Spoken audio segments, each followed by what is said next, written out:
Sa halagang 1,800 pesos per night, good for 2 paths sa economy rooms at 2,000 pesos per night, good for 2 paths sa deluxe rooms, ay meron na kayong staycation na near Metro Manila na may private pool at nature province.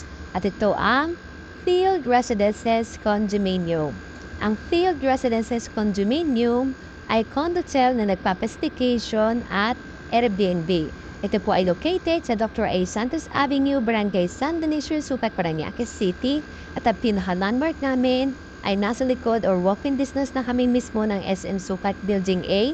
At ito ay malapit lang din po sa Airport Terminal 1, 2, 3, 4. Kaya naman mga ka-rail talkers, kung kaya may mga flight, panigurado ko na hindi kayo malilate sa inyong flights. At hindi lang yun mga ka-rail talkers.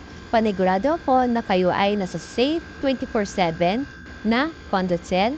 At panigurado ako na kayo ay nasa maayos na unit manager dahil kung ano man ang inyong mga concern ay maasahan ninyo ako 24/7. At panigurado ako na kayo ay nasa maayos na units, comfortable at malinis na mga units po. Kaya naman mga ka-rail stalkers, kung kayo naghahanap ng staycation, tara na! Book na kayo mismo sa aking mga accounts. Salam Rental Staycation Philippines, Complete Condo in the heart of Metro Manila, Juliet Cabezas or Fatima Cabezas. Thank you mga ka-rail talkers. Bye! See you in the next videos!